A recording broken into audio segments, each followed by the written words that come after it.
এই চোখ দিয়ে সে ভালো কাজ করেনি, এই চোখ দিয়ে সে অন্যায় করেছে, এই চোখ দিয়ে সে অশ্লীল কর্মকাণ্ড করেছে। বলেন নাউজুবিল্লাহ। এমনি ভাবে আল্লাহ রাব্বুল আলামিন মানুষকে দুইটা কান দিয়েছেন, এই কান দিয়ে সে বাংলা কথা শুনবে, কোরআনের তেলাওয়াত শুনবে, ওয়াজ এবং নসিহত শুনবে। এই কান যদি সে বাংলা কাজে ব্যবহার না করে, এই কান আল্লাহকে বলবেন, ওগো আল্লাহ, এই কান আপনি দামাওরার যুবক অমুককে আপনি আমানত হিসাবে দিয়েছিলেন, কিন্তু এই কান দিয়ে সে অন্যায় করেছে, এই কান দিয়ে অন্যের গুনাহের কথা শুনেছে, গান বাদ্য শুনেছে। যত অপরাধ করা হয় না কেন, সমস্ত অপরাধের কথা আল্লাহর কাছে এক এক করে বলে দিবে। এমনি ভাবে আল্লাহ রাব্বুল আলামিন মানুষকে যেভাবে অঙ্গ প্রত্যঙ্গ দিয়েছেন, সব অঙ্গগুলো আল্লাহর কাছে ফরিয়াদ করবে। দুটা হাত দিয়েছেন হাত দিয়া ধরার জন্য, এই দুইটা হাত দিয়া যদি জুলুম করা হয়, আল্লাহর কাছে বলবে, ওগো আল্লাহ, এই দুটা হাত দিয়েছিলেন অমুককে আপনি দুইটা হাত সে ব্যবহার করার জন্য, ভালো কাজে ব্যবহার করার জন্য, ওগো আল্লাহ, এই দুই হাত দিয়া অমুকের গলে শীত কেটেছে, ওই দুই হাত দিয়া সে অমুকের উপরে জুলুম করেছে, এই দুই হাত দিয়া সে অন্যায় করেছে। সুতরাং এই হাত দিয়া যত অপরাধ করা হয় না কেন, সমস্ত অপরাধের কথা আল্লাহর কাছে বলে দিবে। বলেন সুবহানাল্লাহ। ধামাওড়া দক্ষিণ মধ্যপাড়া বাইতুন নূর জামে মসজিদ ও মহল্লার যুবকবৃন্দের উদ্যোগে 2 দিন ব্যাপী তাফসীর কোরআন মাহফিলের নেহায়াত সম্মানিত সভাপতি সাহেব, মাহফিলে আগত আমাদের দিন দরদি মুসলমান ভাইরা, সর্বপ্রথম আমরা মহান আল্লাহ তাআলার নিকটে শুকরিয়া আদায় করি যে আল্লাহ তাআলা আমাদেরকে জান্নাতের বাগানে, বেহেশতের বাগানে বসার জন্য তৌফিক দান করেছেন। এজন্য আমরা চিৎকার করে বলি আলহামদুলিল্লাহ। আমি পবিত্র কালামুল্লাহর অসংখ্য আয়াত থেকে একখানা আয়াতের কিছু অংশ তিলাওয়াত করেছি। সূরা কাহফের একেবারে শেষ অংশ, নবীজির অসংখ্য হাদিস থেকে একখানা হাদিস তেলাওয়াত করেছি। আয়াত এবং হাদিসকে সামনে রেখে আলোচনা করব। আল্লাহ তাআলা আমাদের সকলকে শোনার জন্য, আমাদেরকে বোঝার জন্য তৌফিক দান করুন। সবাই বলেন আমিন। যতক্ষণ আলোচনা চলবে ততক্ষণ থাকবো তো ইনশাআল্লাহ, কেউ যাব না তো ইনশাআল্লাহ। কারণ মাহফিলে আসলে আমাদের লাভ না লস। আরো জোরে কর। দেখেন হাদিসের মধ্যে আসছে, আমরা এখানে তো বসবো, অনেক আলোচনা শুনবো, তাই না? একটা জিনিস, আমাদের নবীজি সাল্লাল্লাহু আলাইহি ওয়াসাল্লামের নাম বারবার আসবে আলোচনায়। আমাদের নবীজির নামে দুরূদ শরীফ পাঠ করা, জীবনে একবার দুরূদ শরীফ পাঠ করা এগুলো ফরজ। বলেন, জীবনে একবার আমাদের নবীজির উপরে দুরূদ শরীফ পাঠ করা ফরজ। কোথাও যদি আমাদের নবীজির নাম হঠাৎ আলোচনা হয় কোন মজলিসে, প্রথমবার পাঠ করা হইল ওয়াজিব। প্রথমবার পাঠ করা কি ওয়াজিব। তারপরে যদি বারবার আসে, বারবার মনে মনে সাল্লাল্লাহু আলাইহি ওয়াসাল্লাম পাঠ করা হইল মুস্তাহাব। নামাজের মধ্যে আমরা যে দুরূদ শরীফ পাঠ করি, এটা হলো সুন্নতে মুআক্কাদা। বলেন সুবহানাল্লাহ। 4টা বিষয় মিলে এলেমের একটা অধ্যায় হয়েছে। কি হয়েছে বলেন তো দেখি? এলেমের একটা অধ্যায়, এলেমের একটা চ্যাপ্টার। হাদিসের মধ্যে আসছে, যারা এলেমের একটা চ্যাপ্টার শিক্ষা করবে, একটা অধ্যায়, আল্লাহ তাআলা আমল নামায় 1000 নফল রাকাত নামাজ পড়লে যে সওয়াব, আর আমল নামায় এই পরিমাণ সওয়াব দিয়ে চিৎকার করে বলেন সুবহানাল্লাহ। আমরা এখানে বসে 1000 রাকাত নফল নামাজের সওয়াব আমরা অর্জন করলাম, ঠিক কিনা বলে দাও? তাই বুঝতে লাভ না লস? অনেক লাভ। ইনশাআল্লাহ আলোচনা চলবে, আমরা কেউ যাব না, উঠবো না। তাহলে আলোচনার দ্বারা আজকে আমরা উপকার লাভ করতে পারবো। দেখুন, দুনিয়ার মানুষ সবাই, কোনো মানুষ দুনিয়ার মধ্যে চিন্তা ছাড়া নাই, আছে? পেরেশানি ছাড়া কোনো মানুষ নাই। সমস্ত মানুষের মধ্যে কোনো না কোনো টেনশন বিরাজ করছে, পেরেশানি আছে। এই দুনিয়া হইল পেরেশানি আর টেনশন এর জায়গা, ঠিক কিনা ধরে কও? কবি দুঃখ হে কবি সুখ হে, उसका नाम दुनिया है। এ মুসলমান, দুনিয়া হলো কখনো সুখের নাম, আবার কখনো দুঃখের নাম। সুখ আর দুঃখ দুটা মিলে দুনিয়ার জীবন, দুটার সমন্বয় হলো দুনিয়ার জীবন।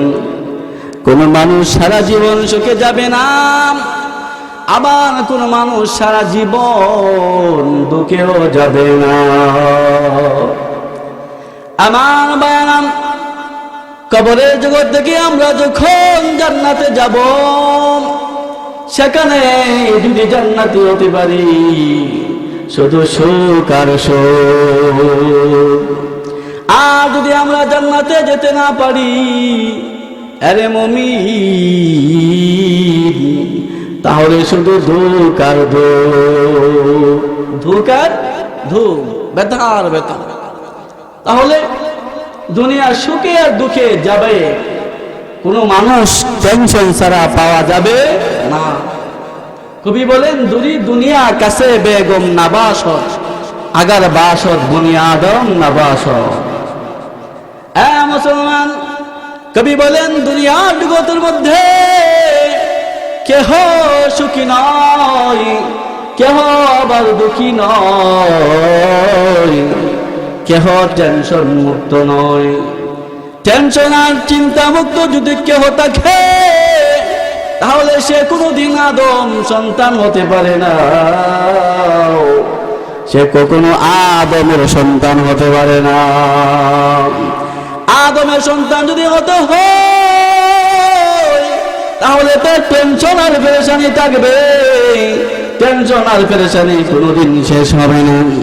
টেনশন করতে করতে, পেরেশানি করতে করতে দুনিয়ার জগৎ থেকে এক সময় বিদায় হয়ে যাবে। এমন দুনিয়ার জগতের মধ্যে কারো টেনশন হলো বাড়ি করা, কারো টেনশন হলো কিভাবে বিল্ডিং করা যায়, কারো টেনশন কিভাবে অর্থের মালিক হওয়া যায়। টেনশনের ধরন ভিন্ন, টেনশনের প্রকার ভিন্ন, ঠিক কিনা ধরে কর? আখিরাতের ফিকির আর কবরের ফিকির এমন মানুষ তালাশ করে খুবই কম পাওয়া যাবে, ঠিক কিনা ধরে কর? কবরের টেনশন, আখিরাতের জগতের টেনশন, জান্নাতের টেনশন আর জাহান্নামের টেনশন, এমন ফিকির খুব কমই পাওয়া যাবে, ঠিক কিনা ধরে কর? আমাদের পূর্বে যারা দুনিয়ার জগৎ থেকে বিদায় হয়ে গেছে, আরে মুমিন, তাদের মধ্যে শুধু আখিরাতের ফিকির ছিল, কবরের ফিকির ছিল, ঠিক কিনা ধরে কর? কিতাবের মধ্যে লেখে, বলকের বাদশাহ ইব্রাহিম ইবনে আদহাম, ওনাকে কিছু লোক বলল, আপনি আমাদের সামনে আসুন, আইসা আপনি আমাদেরকে ওয়াজার নসিহত করুন, ওয়াজার নসিহত করুন, আপনার থেকে আমরা কিছু নসিহত গ্রহণ করি, নসিহত গ্রহণ করি। তখন তিনি বললেন যে, আমি তোমাদের সামনে কিভাবে নসিহত করব? চারটা টেনশন আমারে ঘুমাইতে দেয় না, চিৎকার করেন সুবহানাল্লাহ। দেশের লোকেরা জিজ্ঞেস করলাম, হ্যাঁ আমাদের বাদশাহ, বলুন তো দেখি আপনার এই টেনশন গুলা কি, যে টেনশন গুলার কারণে আপনার ঘুম আসে না? বলকের বাচ্চা ডাক দিয়ে বলেন, হে আমার দেশের লোকেরা,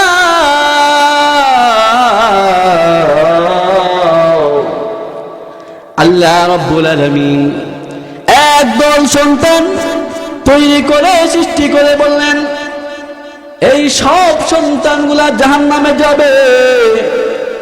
আবার কিছু সন্তান তৈরি করে, সৃষ্টি করে বললেন, এই সন্তানগুলা সব জাহান্নামে যাবে। আরে আমার দেশের লোকেরা, আমি না জানি জান্নাতীদের অন্তর্ভুক্ত নাকি জাহান্নামীদের অন্তর্ভুক্ত,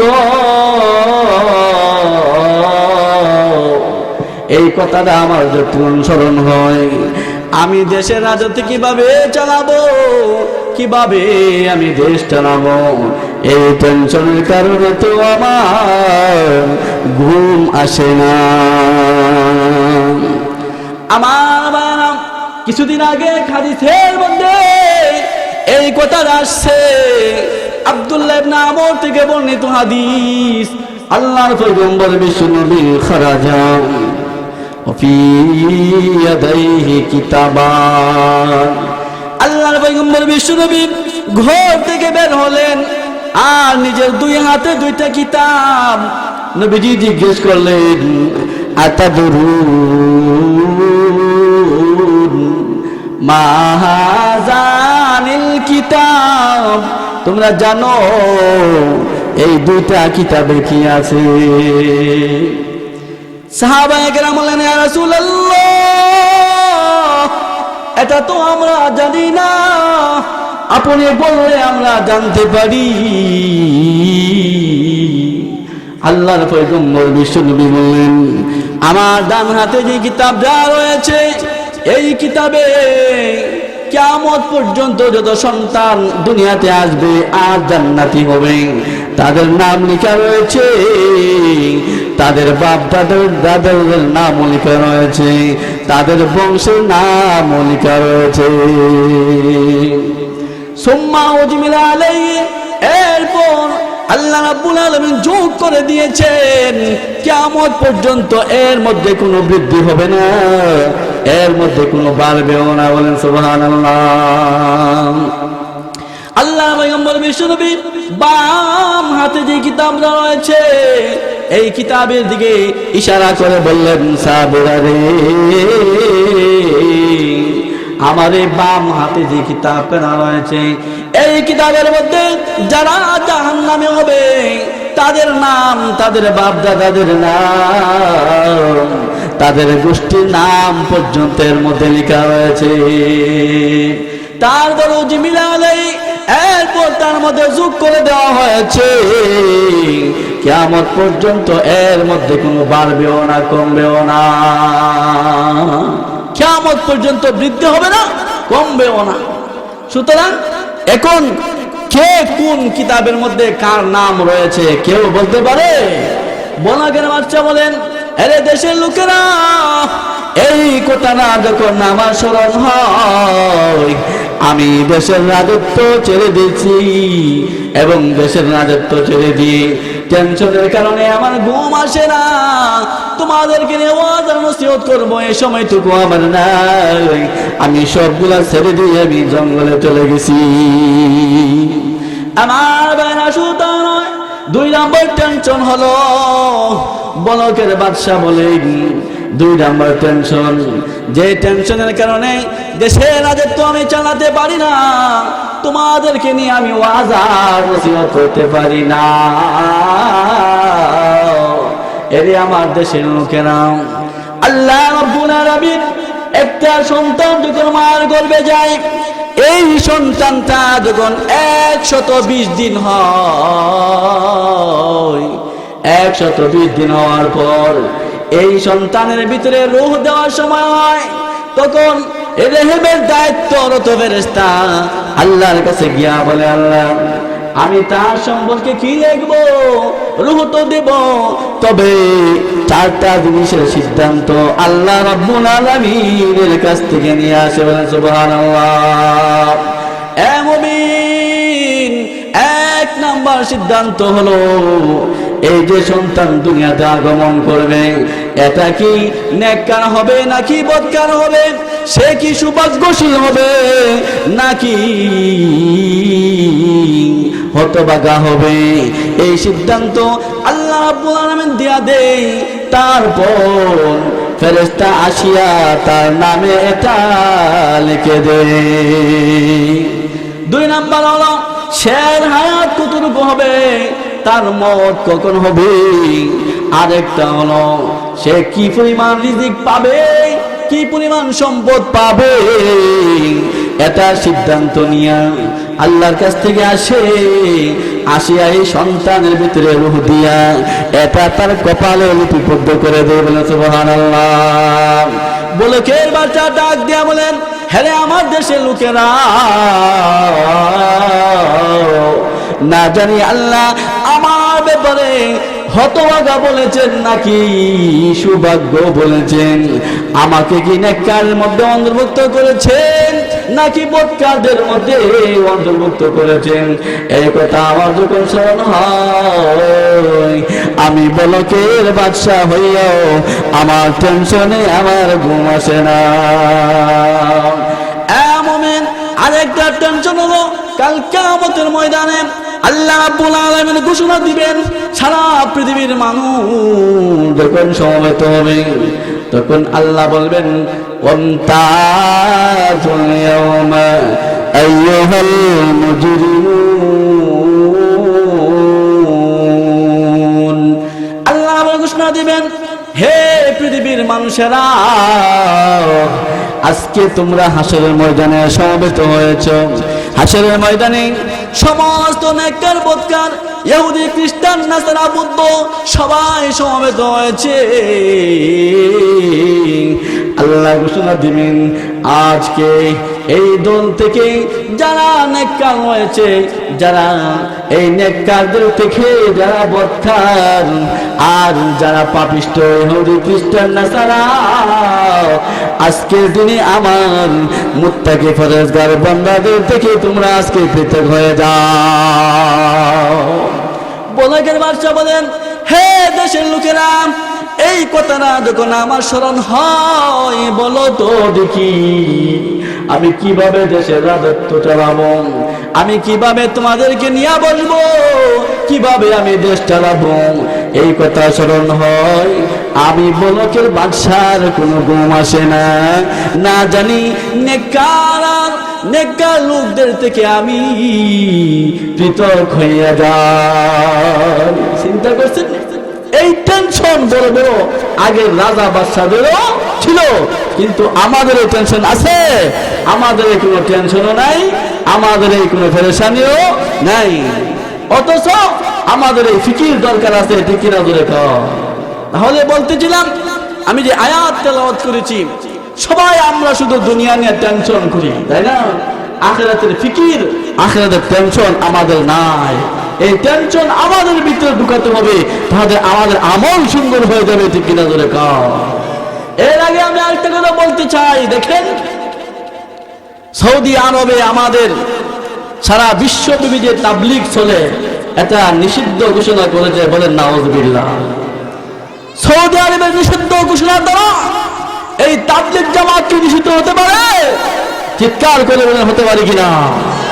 কারণ যে সৌদি আরব নয়, সারা বিশ্বের কাহার মাধ্যমে ইসলামের কোন বিধিবিধান নিষিদ্ধ হতে পারে না। ঠিক কিনা ধরে খাও।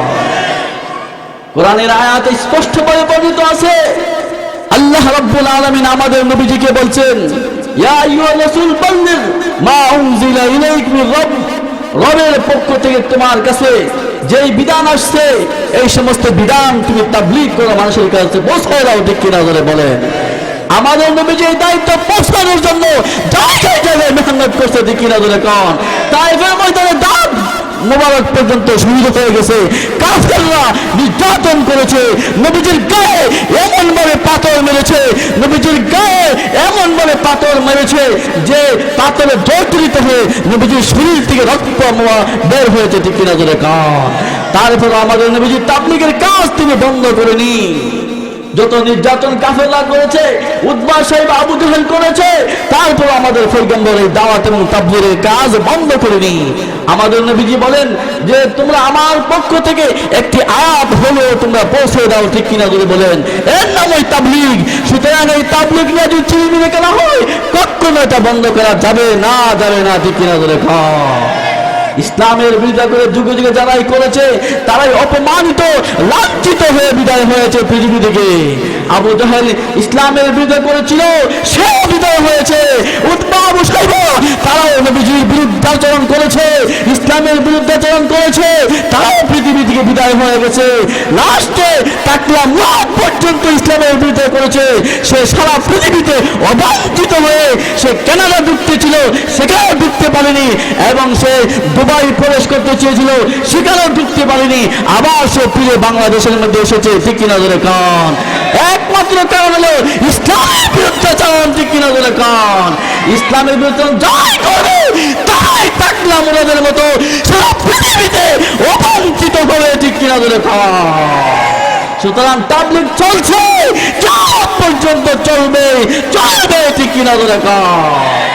সুতরাং সৌদি আরব, আমি স্পষ্টভাবে বলতে চাই, তোমাদের হারাম ঘোষণা করা দ্বারা তাদের জামাত হারাম হবে না।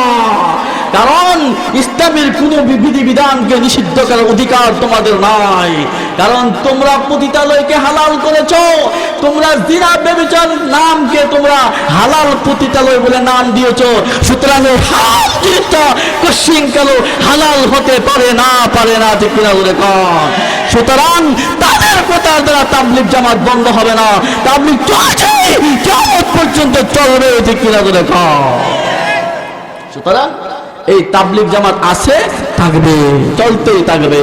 এটা চলতে ফিরতে একটা মাদ্রাসা। যাই হোক, বলতেছিলাম যে পবিত্র কালামুল্লাহর মধ্যে আল্লাহ তাআলা বলেন, ফামান কানা ইয়ারজু লিকা রাব্বিহি ফালইআমাল আমালান সালিহা। আমার তিলাওয়াতকৃত আয়াতের মধ্যে আল্লাহ রাব্বুল আলামিন বলেন, যারা আমি আল্লাহর সঙ্গে সাক্ষাৎ করতে চাই তারা যেন দুইটা আমল করে। কয়টা আমল? আরো জোরে কর। কার সঙ্গে সাক্ষাৎ? আল্লাহর সঙ্গে সাক্ষাৎ। এটা হলো এমন একটা নিয়ামত, এই নিয়ামতটা সারা পৃথিবী এবং জান্নাতের মধ্যে যত নিয়ামত আছে সব নিয়ামতের মধ্যে সবচেয়ে দামি নিয়ামত কি? আল্লাহর সঙ্গে সাক্ষাৎ। আল্লাহর সঙ্গে সাক্ষাৎ পাওয়াটা এটা হলো আল্লাহ যত নিয়ামত দিছেন, নিয়ামতের মধ্যে সবচেয়ে দামি নিয়ামত। এই নিয়ামতটা আল্লাহ তাআলা দুনিয়াতে দিবেন না, দিবেন কোথায় বলেন? জান্নাতে। কোথায় দিবেন? আমল কয়টা লাগবে? দুইটা। আমল কয়টা লাগবে? দুইটা। এই দুইটা আমল আমরা করব তো ইনশাআল্লাহ। কারা কারা করতে লাগে আমরা হাত উঠাই। আল্লাহ তাআলা আমাদের সকলকে কবুল করে সবাই আমিন। দুইটা আমল আল্লাহ তাআলা এই আয়াতের মধ্যে বলেন, দুইটা আমল তোমাদের লাগবে তোমরা যদি আমি আল্লাহর সঙ্গে সাক্ষাৎ পেতে চাও। জান্নাতি মে जितने नियामत है तू सबसे बढ़कर नियामत दीदार तो हौर गिल्मा जितने नियामत है तू सबसे बढ़कर नियामते दीदार तो। মুমিন কবি বলেন, জান্নাতের মধ্যে যত নিয়ামত আছে এই নিয়ামতগুলোর মধ্যে থেকে সবচেয়ে বড় নিয়ামত হইল আল্লাহর সঙ্গে সাক্ষাৎ। এমনি ভাবে কবি বলেন, জান্নাতের মধ্যে যত হুর আছে এই হুরগুলার মধ্যে থেকে যত গোলাম আছে, যত খাদেম আছে, এই খাদেমগুলার মধ্যে থেকে সবচেয়ে বড় নিয়ামত আল্লাহর সঙ্গে সাক্ষাৎ পাওয়া। এটা হলো বড় দামি নিয়ামত। এই নিয়ামত যদি পেতে চাও মুমিন, তোমাকে দুইটা কাজ করতে হবে। এক নাম্বার হলো আমল, এক নাম্বার হলো আমল। এক নাম্বার কি? আমল। এক নাম্বার কি করতে হবে? আমল করতে হবে। কি আমল করব? আল্লাহ রাব্বুল আলামিন যেই সমস্ত জিনিস আমাদেরকে করতে আল্লাহর নবীজিকে আদেশ করেছেন, তোমরা এই সমস্ত জিনিসগুলা করো, পালন করো। এই সমস্ত জিনিস আমাদেরকে করতে হবে। আর এই সমস্ত জিনিস আমাদেরকে করতে নিষেধ করেছেন, হে মুসলমান সমস্ত জিনিস আমাদেরকে প্রত্যাখ্যান করতে হবে। আল্লাহ রাব্বুল আলামিন যা হালাল করেছেন এইগুলা হালাল মনে করি আমল করতে হবে। আর যে সমস্ত জিনিসকে হারাম ঘোষণা করেছেন এর মুমিন এই সমস্ত জিনিসকে হারাম জানিয়া এইগুলাকে বর্জন করতে হবে। তাহলে এর নাম কি? আমল। নামাজ একটা আমল, ভালো কাজের আদেশ করা এটা হলো আরেকটা আমল, রোজা পালন করা এটা আমল, হজ আদায় করা এটাও আরেকটা আমল, মানুষকে অন্যায় করা যাবে না এটা আমল, জুলুম করা যাবে না এটা আমল, এবং কার উপরে অন্যায় করা যাবে না এটা আমল। এই আমলগুলো আমাদের করতে হবে। মুসলমান, আমাদের মধ্যে যদি আমল না থাকে তাহলে আমাদের জীবন কোন জীবন হতে পারে না।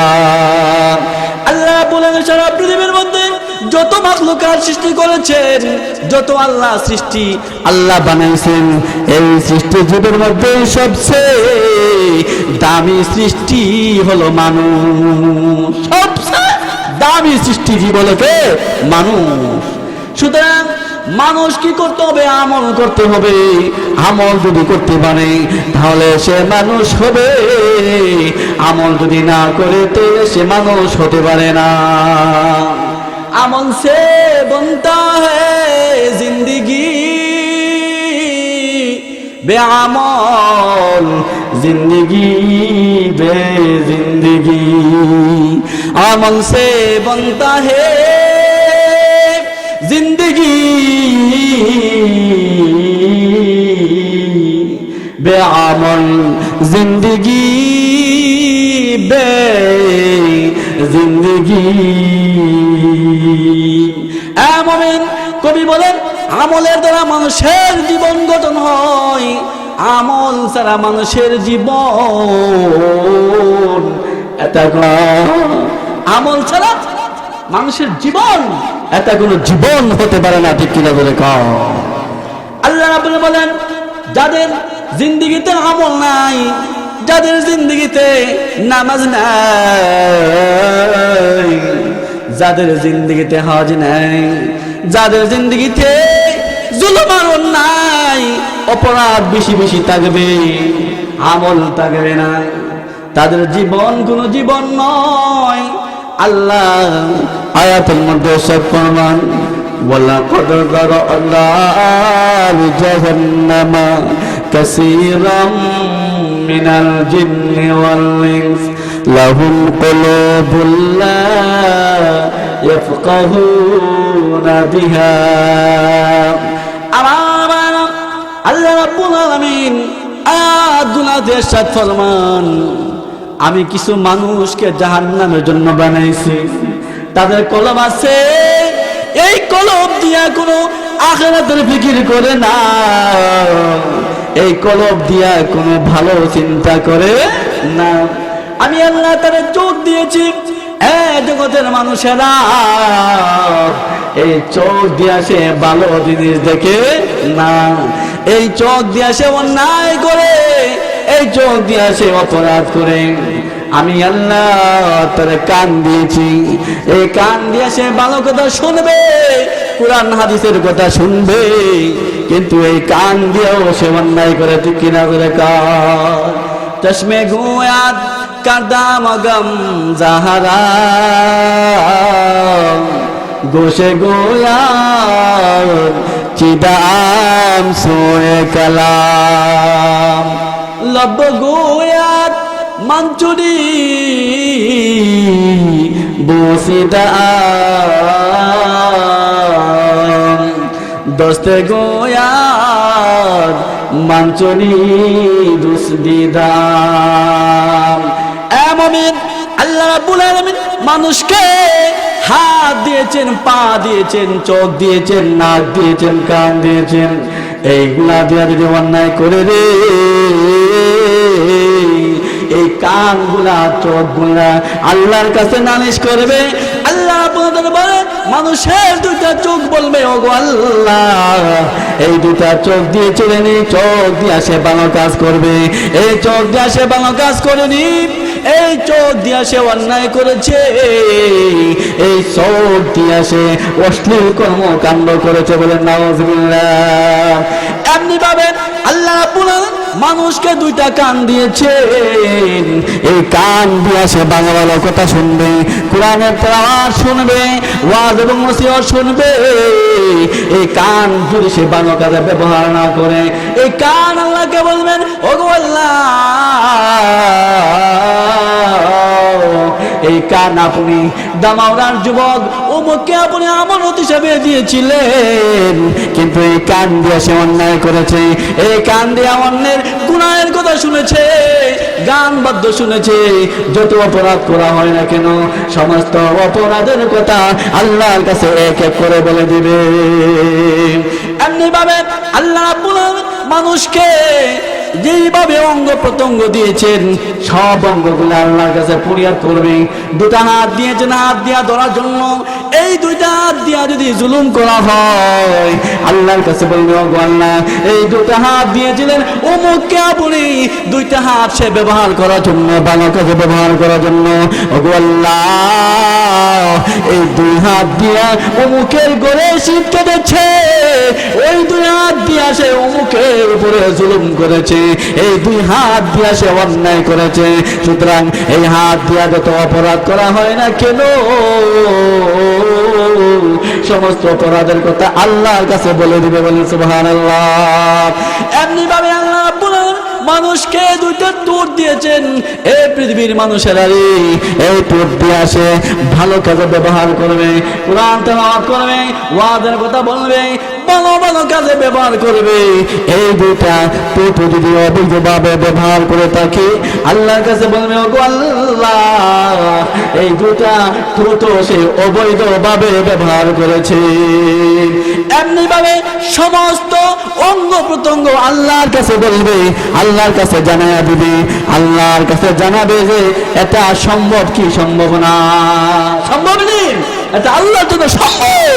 কারণ অনেক মানুষ আছে, জবানও আছে, জিহ্বাও আছে, ঠোঁটও আছে, কিন্তু কথা বলতে পারে না, ঠিক কিনা জোরে কন। আল্লাহ রাব্বুল আলামিন তাদের ভিতরে কথা বলার শক্তি দিয়েছেন, দেন নাই, এই জন্য কথা বলতে পারে না। কাল কিয়ামতের ময়দানে আল্লাহ রাব্বুল আলামিন হাত আর চোখ আর কান সবগুলাকে কথা বলার শক্তি আল্লাহ দান করবে, তখন সে আল্লাহর কাছে সমস্ত পাপের কথা বলে দিবে, ঠিক কিনা জোরে কন। সুতরাং এই সমস্ত মানুষ আমল করবে না, এই সমস্ত মানুষের কথা আল্লাহ বলেন লাহুম কুলুবুন লা ইয়াফকাহুনা বিহা।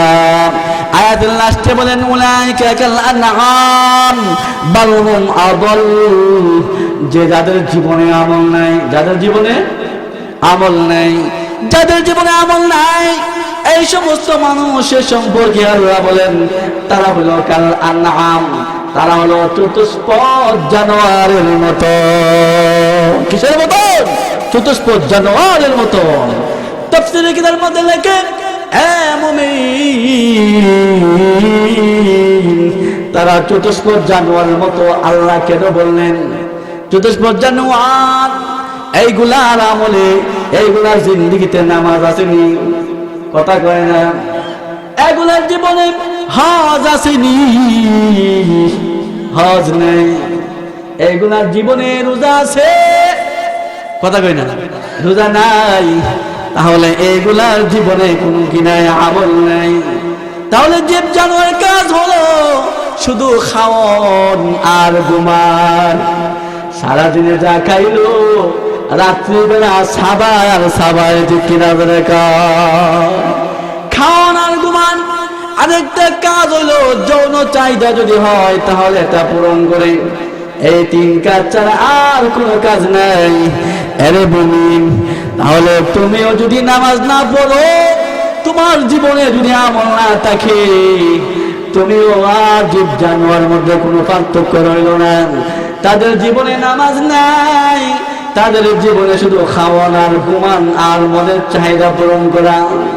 তুমিও খাইলা আর ঘুমাইলা আর প্রয়োজনে নিজের জৈবিক চাহিদা পূরণ করলা, তোমার মধ্যে আর জীব জানোয়ারের মধ্যে কোনো পার্থক্য রইল না।